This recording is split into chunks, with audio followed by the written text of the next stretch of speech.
In the previous tutorial, we took a peek at what makes a watercolour actually look like a watercolour and ran through a solid step-by-step approach to creating a realistic digital painting. In this tutorial, we're going to put that into practice and Speedpaint Fox. This approach will work for a lot of digital watercolour sets out there, but we created this using our Wicked Watercolour pack. Link in the description if you'd like to check that out. And remember, while this is a very simplified approach and just one way of tackling an illustration, this method is incredibly scalable. It can work for much more complex pieces. Just because an illustration is highly detailed, dense or intricate, it doesn't mean that the workflow loop you use to create it needs to be too. Okay, so we've already finished our sketch and have inked our lines, so let's focus on the painting itself. We're going to start off using one of our go-to guide brushes to lay down the foundation of the paint.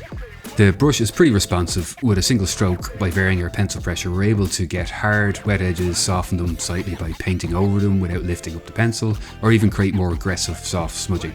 For this step, we usually try to be somewhat accurate in terms of the shapes and general silhouettes we paint. The messier looking layers follow later that will give it more personality. With the base layer done, let's overpaint and give it a second coat.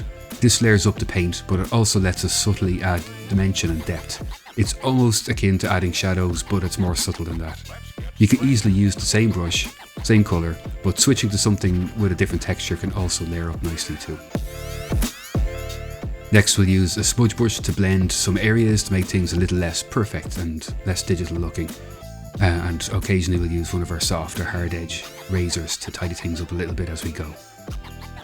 Next up, we'll create a new layer where we'll add a wash. As well as washes looking great for backgrounds, they're also fantastic for adding texture, interest and imperfections to existing painted layers.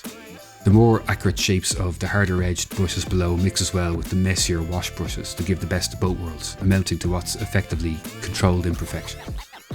The washes step is also where you can get a bit creative with colour and experiment with something quite different to the layers you're painting over. Using stamp brushes is a very fun part of the process. While it's not necessary to use them every time, often they can be one of those little touches that really helps your digital watercolour gel together by giving some authentic, traditional handmade strokes that aren't reliant on your digital technique. They're just ready to use.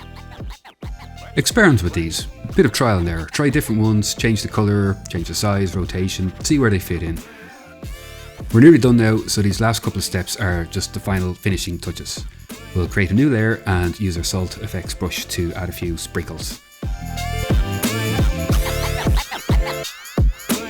And finally, we go to the Actions menu and choose to add a file. We're going to browse, insert one of our bonus authentic paper textures that's included in our Wicked Watercolour pack, and we'll place it on top of everything below. In the Layers menu, we'll change the blend mode to linear burn so it affects everything below, drop the opacity a little bit to tone down the effect, and that's it, we're done. So that's just one super simple and quick workflow that can be effective on both basic or even complex digital watercolour, so give it a go.